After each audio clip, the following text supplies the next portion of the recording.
Praise the lord. ఈరోజు వాక్య భాగం కీర్తనల గ్రంథం 121 అధ్యాయం 5వ వచనం.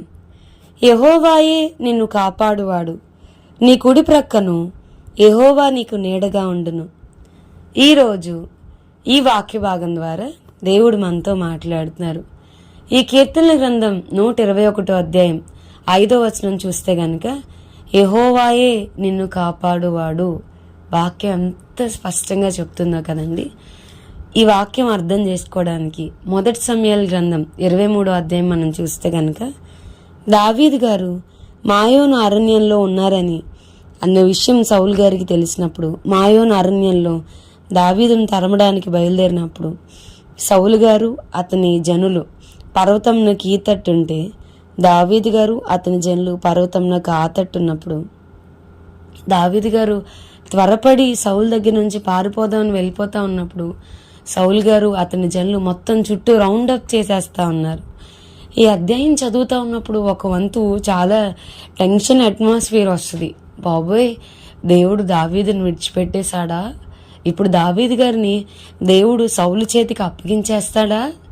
శత్రువుకి విజయం వచ్చుద్దా? సౌలు గారు గెలిచిపోతారా? దేవుడు విడిచిపెట్టేశాడా అనిపిస్తూ ఉండిద్ది.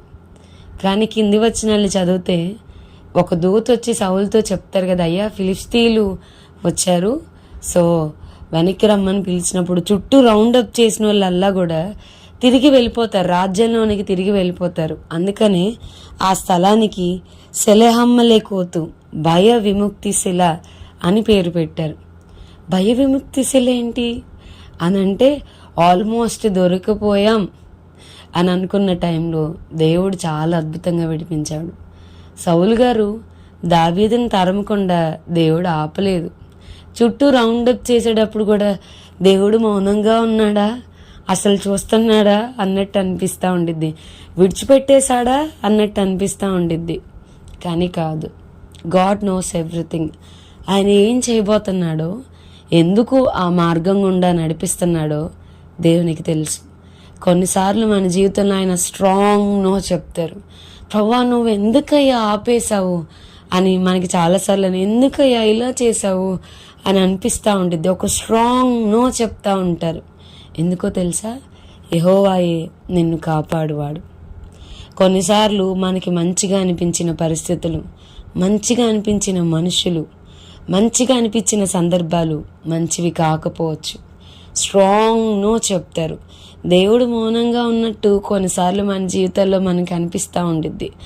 దేవుడు ఎందుకు నో చెప్పాడు, ఎందుకయ్యా ఇలా చేసావు అని అనాలనిపించింది. కానీ మనం తెలుసుకోవాల్సిన విషయం, యెహోవాయే నిన్ను కాపాడువాడు. ఈరోజు ప్రేమైన వారులరా, వాక్యం వింటున్న మనం తెలిసి దేవుడు మనల్ని చాలా విషయాల్లో కాపాడుతూ ఉంటాడు.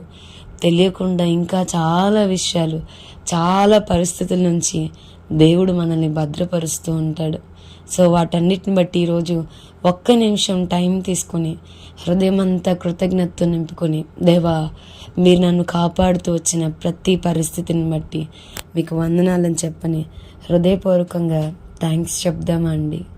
చాలా విషయాల్లో దేవుడు మనల్ని కాపాడుతూ వచ్చాడు. మనం చాలాసార్లు మనుషులు నమ్ముతాం, చాలాసార్లు పరిస్థితులు నమ్ముతాం, చాలా విషయాలు మనం నమ్మేసి ముందుకెళ్ళిపోతూ ఉంటాం. కానీ దేవుడు స్ట్రాంగ్ నో చెప్పి వద్దు అని మనల్ని కాపాడుతూ వస్తూ ఉంటాడు.